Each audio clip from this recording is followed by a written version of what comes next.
अस्सलाम वालेकुम dear students, मैं हूं गुलाम रसूल और एक नई वीडियो के साथ हाजिर खिदमत हूं। डियर स्टूडेंट्स, हम आज की इस वीडियो में फ़र्स्ट ईयर उर्दू मीर तकी मीर की जो गज़ल है उस पे हम बात करेंगे। डियर स्टूडेंट्स, आज के इस लेक्चर में मीर तकी मीर की इस गज़ल के जो पहले 3 अशार हैं उनकी तशरीह की जाएगी और सेकंड लेक्चर के अंदर जो बाकी 3 अशार हैं उनकी तशरीह की जाएगी। देखिए डियर स्टूडेंट्स, मीर तकी मीर की गज़ल का पहला शेर, पत्ता पत्ता बूटा बूटा हाल हमारा जाने है, जाने ना जाने गुल ही ना जाने बाग तो सारा जाने है।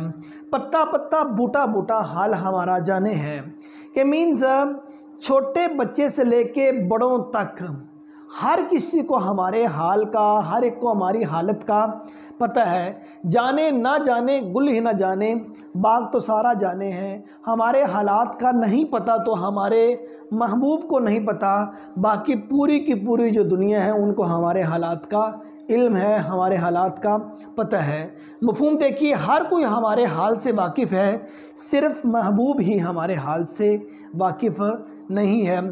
पत्ता पत्ता से मुराद छोटे लोग, बूटा बूटा से मुराद तमाम बड़े लोग। हाल हमारा जाने है, जाने ना जाने गुल ही ना जाने बाग तो सारा जाने हैं। यहाँ मतलब इस्तिआरा की आड़ लेके शायर ने या आशिक ने अपने महबूब की तरफ इशारा किया है कि जो हमारे हाल हैं उनसे हर बंदा वाकिफ़ है, लेकिन वाकिफ़ नहीं है तो सिर्फ़ और सिर्फ जो हमारा महबूब है वो वाकिफ़ नहीं है। तो डियर स्टूडेंट्स, ये वाला जो हमारा पहला शेर है ये इसके टोटली तशरीह नकात हैं। तशरीह नकात का मतलब ये इसके इतने उन्वान बनते हैं जिन पर डिस्कस आप कर सकते हैं। आइए 1 बाय 1 हम डिस्कस करते हैं इन पर। डियर स्टूडेंट्स, महबूब की बेरुखी और लापरवाही। अब इस शेर के अंदर जो शायर है वो महबूब की बेरुखी को, महबूब की लापरवाही को यहाँ डिस्कस करता है।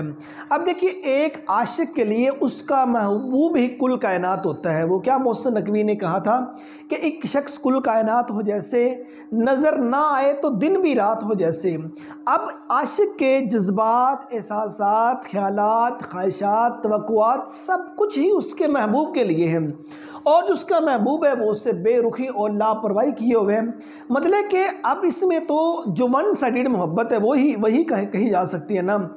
तो अब एक तरफ महबूब ही मोहब्बत, जो आशिक है वही मोहब्बत करने वाला है, जो महबूब है वो बेरुखी और लापरवाही का मुजाहरा कर रहा है। और महबूब आशिक की काफियत से ना आशना। अब देखो ना, वो महबूब, वो आशिक जो अपना तन मन धन सब कुछ ही अपने महबूब पर कुर्बान करने के लिए तैयार है, जिसके लिए वो कुल कायनात ही उसका महबूब है, लेकिन जो महबूब है वो आशिक की कैफियत से ना आशना है। आप देखो ना, वो क्या बड़ी खूबसूरत गज़ल थी कि आईने आँख में चुभते थे, बिस्तर से बदन कतराता था, एक याद बसर करती थी, मैं सांस नहीं ले पाता था, एक शख्स के हाथ में था मेरा खिलना भी मुरझाना भी, रोता था तो रात उजड़ जाती, हंसता था तो दिन बन जाता था, मैं रब से राब्ते में रहता, मुमकिन है कि उससे राब्ता हो, मुझे हाथ उठाना पड़ते थे वो तब जाकर फ़ोन उठाता था, मुझे आज भी याद है बचपन में जब कभी उस पर नज़र अगर पड़ती, मेरे बस्ते से फूल बरसते थे, मेरी तख्ती पे दिल बन जाता था।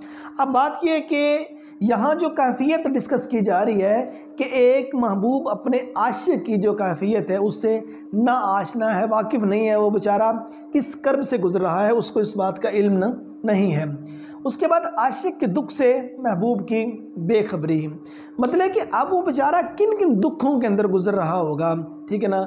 वो क्या, किसी शायर ने बड़ा खूबसूरत कहा था कि अज़ियत मुसीबत मलामत बलाएं तेरे इश्क में हमने क्या क्या ना देखा। वो बेचारा वो बेचारा अज़ियत की ज़िंदगी भी गुजार रहा है, उस पे जो मसाइब हैं वो भी बहुत ज़्यादा हैं, ठीक है, उसको तानो मलामत भी किए जा रहे हैं, लेकिन जो उसका महबूब है वो इस बात से बेखबर है। वो एक महबूब की मोहब्बत के लिए हर तरह के दुख से गुजरने के लिए तैयार है। ये इश्क नहीं आसान, बस इतना समझ लीजिए एक आग का दरिया है और डूब कर जाना है, और ज़ख्म पे ज़ख्म खा के जी अपने लहू के घोंट पी, आह न कर लबों को सी, ये इश्क है दिल लगी नहीं।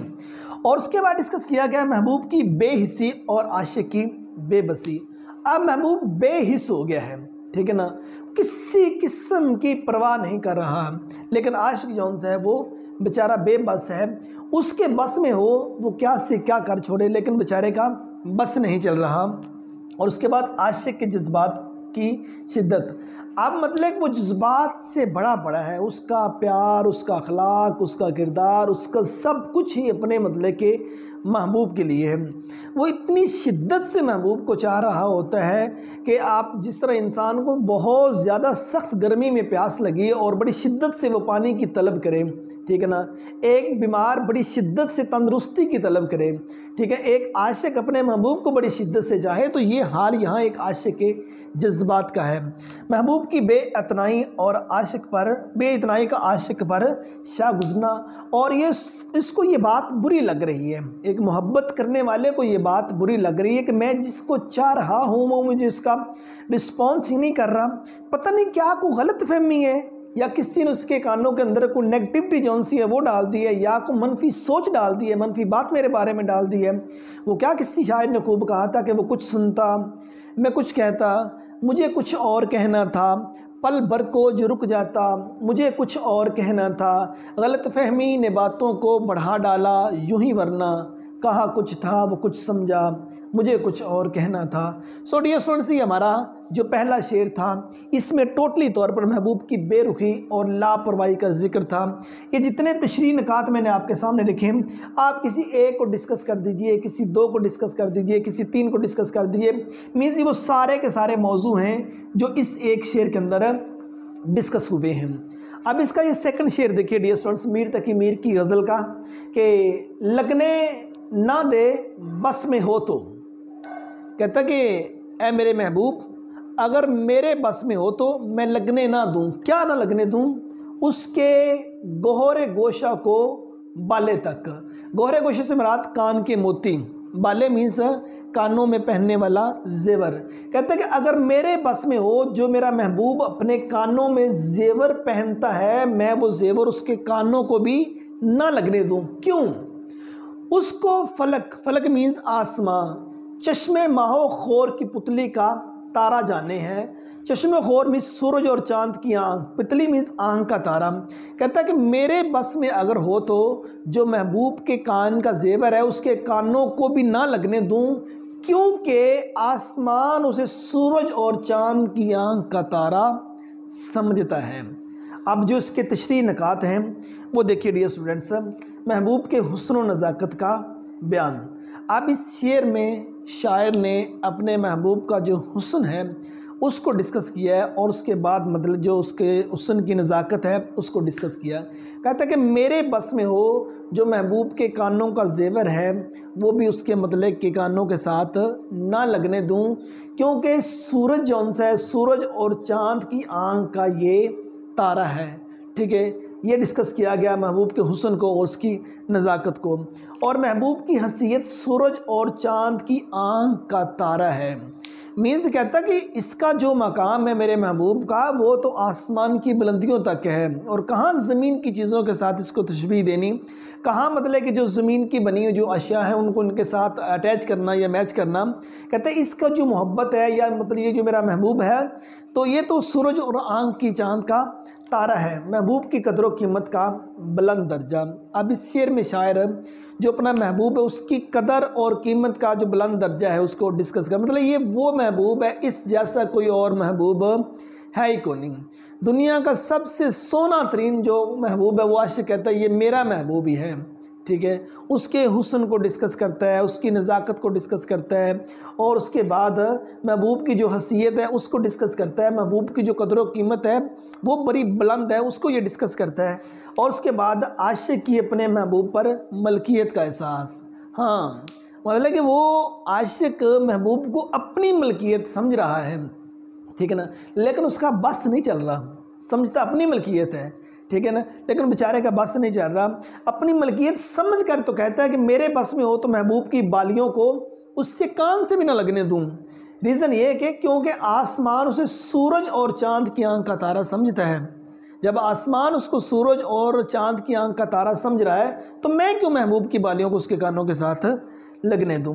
اور محبت، قدردانی اور حفاظت گہرے जज्बात का हसीन इम्तजाज। मीन्स इस शेर के अंदर मोहब्बत है, इस शेर के अंदर कदरदानी है, इस शेर के अंदर हिफाजत है। मीन्स इन तीनों लफ्ज़ों के जो गहरे जज्बात हैं उनका हसीन इम्तजाज जो है वो इस शेर के अंदर डिस्कस किया गया है। हवाला देखिए, उसके चेहरे की चमक के सामने सादा लगा, आसमान पे चांद पूरा था मगर आधा लगा। अब देखिए शेर नंबर 3, आशिक सा तो कोई सादा कोई और, आशिक सा तो सादा कोई और ना होगा दुनिया में, जी के ज़या को इश्क में उसके अपना वारा जाने हैं। कहते आशिक सा तो कोई सादा, आशिक सा तो सादा कोई और ना होगा दुनिया में। कहते आशिक जैसा एक भला इंसान, आशिक जैसा एक भोला भाला इंसान, आशिक जैसा एक शरीफ इंसान तो कहते मैंने दुनिया में नहीं देखा कोई भी। क्यों? जी के ज़िया को इश्क में अपना वारा जाने हैं, जो अपना दिल है वो इश्क में वार दिया, अपना सब कुछ इश्क में वार के कहता है कि ये मेरा भले का सौदा है। वो इश्क में सब कुछ अपना वार के समझता है कि ये मेरा फ़ायदा है, मैंने इसमें अपना फ़ायदा कर लिया, अपना सब कुछ इश्क में वार दिया उसने। कहते हैं कि दुनिया में आशिक जैसा कोई सादा ना होगा जो इश्क में जान के नुकसान को भी अपना फ़ायदा समझता है। ये इश्क नहीं आसान, बस इतना समझ लीजिए एक आग का दरिया है और डूब कर जाना है। अब इस शेर में जो मौज़ूआत डिस्कस किए गए हैं, आशिक की सादगी और मासूमियत जो उनसे उसको डिस्कस किया गया है। सादा इंसान, मासूम इंसान, वो एक शख्स को सब कुछ समझे खड़ा है, जिस पे वो अपनी जान कुर्बान किए खड़ा है या जिसको वो अपनाए खड़ा है, उसके लिए सब कुछ ही वही है। आशिक के जज्बात भी उसके लिए, आशिक का एहसास भी उसके लिए, आशिक की ख्वाहिशात में भी वो है, आशिक की तवक्कुआत में भी वो है, सब कुछ उसकी सादगी और मासूमियत है उसको डिस्कस किया गया है। कहते हैं कि जान का नुकसान भी अगर हो जाता है ना इश्क में मेरे, वो इश्क हकीकी है, वो इश्क मजाजी है, वो उसको जान का वारा समझता है, फ़ायदा समझता है, कहता है ये मेरे फ़ायदे की बात है। ठीक है, बेगर्ज और बेलौस मोहब्बत, बग़ैर किसी गर्ज के, बग़ैर किसी लालच के जो मोहब्बत है उसको डिस्कस किया गया है। और मतलब कि कोई गर्ज नहीं है कि मुझे इससे ये मिलेगा। तो हम दुनिया के जितने कारोबार करते हैं ना, मीन्स अगर कोई जॉब करने जाता है तो उसको पता है इसकी जो मेहनत है उसके इवज़ उसको फाइनेंस मिलेगा, पैसा मिलेगा, उसको अपनी ज़रूरियात ज़िंदगी पूरे करेगा। ठीक है, अगर वो खेतों में काम करता है तो उसको पता है कि इसके बदले मुझे ये मिलेगा। ठीक है, जो जहाँ जहाँ काम कर रहा है। अब आशिक अपने महबूब के लिए सब कुछ बारे खड़ा है, लेकिन बग़ैर किसी गर्ज के, बग़ैर किसी लालच के, बग़ैर किसी लेने देने के, तो मीन्स अपना ही सब कुछ वारे जा रहा है। मोहब्बत की शिद्दत और खुलूस की अक्कासी ये शेर करते हैं कि मोहब्बत शदीद है, जिस तरह सख्त गर्मी में प्यास की शिद्दत इंसान को मजबूर करती है, जिस तरह मतलब कि आप भूख शदीद लगी हो और मतलब कि रोटी इंसान की ज़रूरत हो। अब इस शेर में मोहब्बत की जो शिद्दत और खुलूस की अक्कासी की गई, वो इतनी शदीद मोहब्बत अपने महबूब के साथ कर रहा है आशिक, जिस तरह मतलब कि एक प्यासा पानी को शिद्दत से चाहता है, इतनी शिद्दत से एक आशिक अपने महबूब को चाह रहा है। मतलब उसका जो खुलूस है उसमें किसी किस्म की मिलावट नहीं है, वो हर किस्म के लालच से पाक है और महबूब से मोहब्बत का इजहार करता है। मोहब्बत में जान का नुकसान भी मामूली बात वो समझता है। कहता है जान भी चली जाए, और कहते ना ये जिस दज से कोई मक्तल में गया वो शान सलामत रहती है। ये जान तो आनी जानी है, इस जान की कोई बात नहीं, और ये बाजी इश्क की बाजी है, जो चाहो लगा दो डर कैसा, गर जीत गए तो क्या कहना, हारे भी तो बाजी मात नहीं। मोहब्बत में जान का नुकसान भी वो मामूली जानता है। वो कहता है ये नुकसान कोई नुकसान नहीं, ये तो फ़ायदे की बात है, ये तो वारे की बात है। और आशिक की कुर्बानी और जान की बाजी लगाना, महबूब की खातर वो जो जान की बाजी लगाने के लिए भी तैयार है। अनोखी वजह है, सारे ज़माने से नाराले हैं, ये आशिक कौन सी बस्ती के यार अब रहने वाले हैं। और दूसरा शेर देखिए, जान तुझ पर निसार करता हूँ, मैं नहीं जानता दुआ क्या है। सो डियर स्टूडेंट्स, ये हमारा मीर तकी मीर की जो पहली गज़ल थी, एक ही गज़ल है सिलेबस में, उसके जो पहले 3 अशार थे उस पर हमने डिस्कस किया। पत्ता पत्ता बूटा बूटा हाल हमारा जाने हैं, جانے نہ جانے گل ہی نہ جانے باغ تو سارا جانے ہیں، مینز ہمارے حالات کا ہر کسی کو پتہ ہے، ہر کوئی ہمارے حالات سے واقف ہے۔ نہیں واقف تو صرف اور صرف محبوب واقف نہیں ہے۔ محبوب کی بے رخی لاپرواہی کو ڈسکس کیا گیا تھا۔ اس میں لگنے نہ دے بس میں ہو تو اس کے گہرے گوش کو بالے تک، اس کو فلکے چشم ماہو خور کی پتلی کا تارا جانے۔ کہتا میرے بس میں ہو تو محبوب کی بالیوں کو اس کے کان سے بھی نہ لگنے دوں، کیونکہ آسمان اسے سورج اور چاند کی آنکھ کا تارا سمجھتا ہے۔ مراد محبوب کی قدر و قیمت کا بلند درجہ اس کو ڈسکس کیا گیا ہے۔ محبوب کے حسن و نزاکت کا جو بیان ہے وہ ڈسکس کیا گیا ہے۔ اس میں عاشق کی جو سادگی ہے اس کو ڈسکس کیا گیا ہے۔ امید کرتا ہوں کہ آج کی ویڈیو آپ اسٹوڈنٹ کو اچھی لگی ہوگی۔ نیکسٹ ویڈیو میں ملتے ہیں، اپنا بہت سارا خیال رکھیے گا۔ فی امان اللہ۔